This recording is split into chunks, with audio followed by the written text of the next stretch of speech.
This is NDTV, and you're watching NDTV Prime.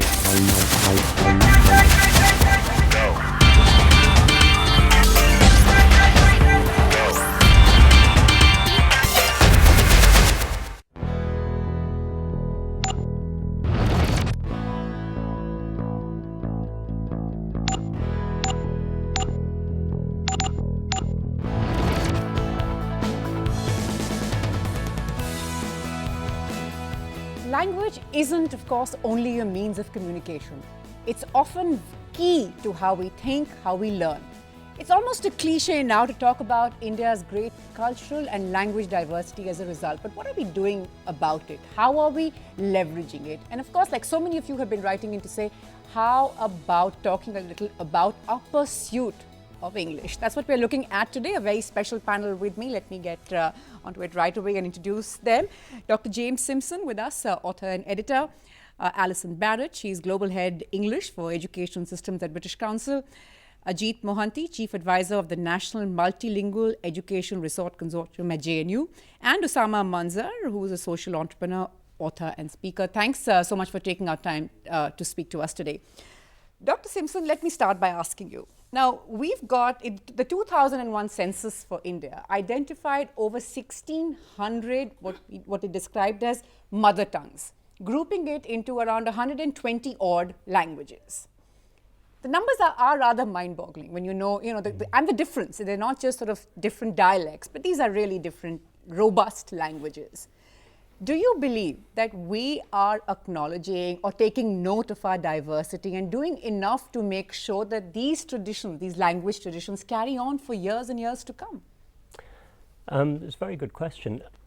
My sense is that languages will always be with us, diversity will always be with us, and linguistic diversity will carry on increasing, will continue, and so on. My sense is that we have to recognize that language use is very, very diverse, and that recognition needs to be more and better and more firmly established in policy circles. So you note hundreds of different mother tongues. In policy circles, only a very small number of those are valued in any way. The other thing that is not necessarily recognized as it should be perhaps is how the different languages combine with each other in actual language use on the ground. So there's a tendency to think about language A, English, language B, Hindi, language C, maybe another local but fairly big language in policy, in education. But in practice, things are very, very different. And in practice, things are quite different. Ajit Mohanty, come in here, sir. Because in the north, we're talking about, Dr. Simpson are talking about the three-language formula. Now, in the north, you'll see that the states would rather go, or schools would rather go with Hindi, English, and say Sanskrit.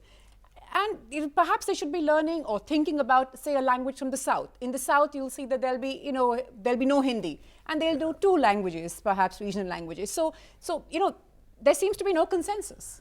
Well, the three-language formula has failed. It has created more confusion than solving anything at all. And then I think we nationally, we are doing very little to recognize the diversity. In spite of the constitutional provision for mother tongue based education for the minorities, and also commission after commission, report after report, and the policy after policy, education was supposed to be imparted in mother tongues for children. National Curricular Framework 2005 talked about mother tongue education, in fact made it mandatory. But right after that, 2009 Right to Education Act said education will be in the mother tongue as far as practicable. Then 2011, the national policy on early childhood education talks about mother tongue as the necessary medium for early childhood education. So what are we doing? We are working cross purpose, and there is a confusion actually. Usama Manzar, come in here at this stage. There seems to be confusion. Is there seems to be confusion? There seems to be no consensus. You're sort of it's up to you to learn what you learn. As a result, there are so many people, especially in say urban India, children like mine, who are learning English and Hindi, and that's it. Now, that's, of course, a tiny pocket of urban India, but how do you see the situation panning out? If I can take the entire language debate from education system and economic system to the culture of language and the language of culture. We have been suffering the language of culture, in fact. The language of culture is skills, jobs, you know, English in that direction, and we are basically trying to learn a language which can give me a job, which can give me a status, which can give me a power and all that. And there's no debate on what that language is anymore. Exactly, Right, and that's one side of the story. Right. The second side of the story, that we have 196 Indian endangered languages, by the way. 196 endangered languages listed on Wikipedia as Indian endangered languages. Now, that's the highest for any country in the world. any I can country. imagine that, right, Yeah. right. But what I'm trying to say is that bring them to a digital technology, because language at the end of is a medium of communication that you communicate among peer group, and you know, and then challenges of others. But written medium in the last thousands of years has taken over our psyche, you know. So we think that anybody who is writing is actually literate, educated.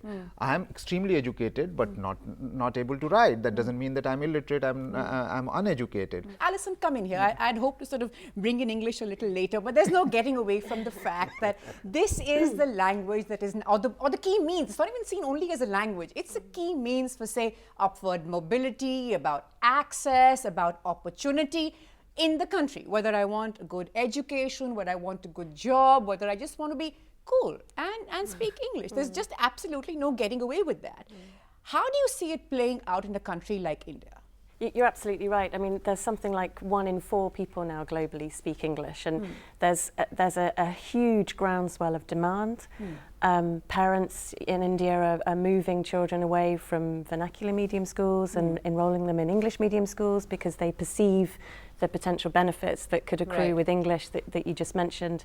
But the challenge is, how can we help parents understand the potential risks with that kind of move, and how can we help them valorize their own, you know, ensure that their own languages are considered important. And, I just want to sort of interrupt there, because I think the point that you're making is that it doesn't have to be either or. Yes, you can go together. You can sort of learn more than one language. You're absolutely right, and I think that the confusion that Professor Mohanty was talking about around the 3 language formula is played out in language classrooms across the country all the time. I mean, I've been very fortunate to observe many teachers across the country teaching English, and the way English is taught tends to be quite formulaic. It tends to be very text-based, very literature-based. There's a very strong focus on repetition, on production, but not on authentic communication and meaning making and understanding. And that's where I think that teachers really need support in how they can improve their own language proficiency, so they can feel more confident teaching children, but also the skills and practices that they need to be able to use the languages of their classroom as a resource to help improve language ability in all languages, not just in English. Dr. Simpson, come in here, you know, because one of the things that Alison's spoken about is that, you know, at what cost are you getting all these students ready to sort of speak English? But of course, all those studies that say 25% of primary school students, when they start off, you know, face severe to moderate stress because they don't understand the language, and sort of English is being dumped down to them. We know that in certain pockets of India, far away from the urban centers, we like to call our school convents, because we believe that that implies sort of that English is sort of built in. And the quality of education is really under doubt. The quality of English training in particular is under doubt, because we're not sure if teachers are equipped to impart this kind of knowledge. That's right, and Professor Mohanty will talk more about that, I'm sure. But I think that there's a fairly fundamental question about the status of English and how English is recognized in broad society and across the population. And I would suggest that the power and the benefits of English are, to an extent, they're misrecognized. That is to say, people assume that once you have English, all your problems are solved. You know, I live and work in the UK and in the city of Leeds in the north of England, where we receive large numbers of migrants from different countries, and these people very frequently will say to me, you know, once I have English, I will be able to get a job, I'll be able to get this education, and so on and so forth. And it's not necessarily the case. That is an important point. Modi, come in here, and then I'll get Osama Manzur in. There are still lots of people in India who would believe that. I mean, you know, that this is what I need. I will go to all these learn English overnight or whatever it is, 2-week, 3-week classes. The Rapidex English speaking course was, you know, for the longest time very sort of, it was a hot selling property in India. And the fact is that those who sort of are not proficient with the language feel that they are at a disadvantage.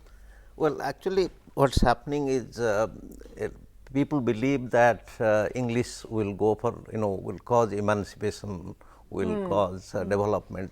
That's not necessarily true. But unfortunately, 40% of our children are already in English medium school. But what kind of English medium schools? You know, you have very prestigious, high quality schools where English is taught. But large number of English medium schools teach English in Hindi or in one of the local languages. So, I have called this category of schools range from doom schools to doom schools, because there are many schools where children are bound to fail, because the education is so poor, and as was said rightly, the quality of teaching of English is extremely poor in certain schools. Therefore, there are many schools where children will neither learn English nor learn the subject matter.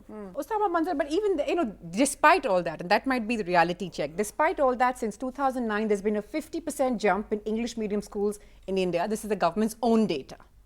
So, are we looking at quality, or is quantity enough for us? I think we are not looking at quality at all. So, when you talk of language, you always talk of quality, you know.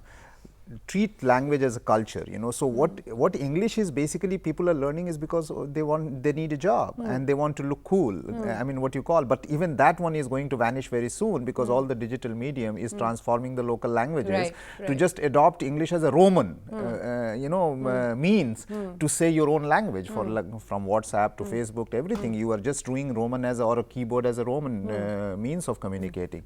So, you know, it's only the job or maybe a medium of instruction in the school and colleges that is being adapted. I don't think English anybody is looking at to enhance your language skill or enhance your capacity to read literature or something in the world. So, the world in the last 50 years has been job oriented, skill oriented, you know, livelihood, skills and all those things. And this language incidentally has played a very critical role in worldwide, because of the trade, because of the economy, because of the world policy or whatever, that people are adopting that language. I think it's really interesting that Osama's talking about skills and job opportunities, and we've been looking at the vocational sector over the last year or so, and working with the National Skills Development Agency, and what we found is that English, or a very small amount of English, is often required by many employers, even for quite you know, vocational tasks like plumbers or carpenters, etc. And the reasons they're giving is that because of the growth of the internet, because of the way that services are being accessed now by the growing middle classes in India, that they need to be able to communicate in very simple, basic English with tradesmen, service people, to be able to access their services. And so there's a need for English at all levels of employment, not just at the more professional white collar, you know, organised sector. That in the unorganised sector as well, that it's a requirement. But the challenge is that sometimes employers are perhaps requiring a higher level of English that's needed. So English is perhaps becoming a barrier to recruitment for some people. And so it's about identifying how much English is needed, what kind of English is needed. You know, you don't need to be able to speak a particular British variety or an American variety of English if you're going to be working in Bhubaneswar or Kerala, for example. You need enough English to be able to access that employment, that opportunity. And that's where I think you were referring to English becoming a tool, which on the one hand you could see is dangerous for the language because you're using it in an instrumental way just to access some particular economic gain. But if that's what those people need, then that's fine. I just wanted to actually get you in on another point. There are all those, perhaps the cynics who would say, look at China, look at Japan, look at where they got without the use of English. China, of course, now trying to catch up really, you know, and all of that. But for someone who would sort of make that point to you, what would you say? I think it's about looking at education more broadly, looking at the quality of education and what you can do to improve that across the board. You can't, not rather than just drilling down and focusing on one particular aspect, it's about that breadth of response, thinking about the system, the education system as a whole, and how you can support teachers so they can become better, how you can improve the curriculum, the assessments.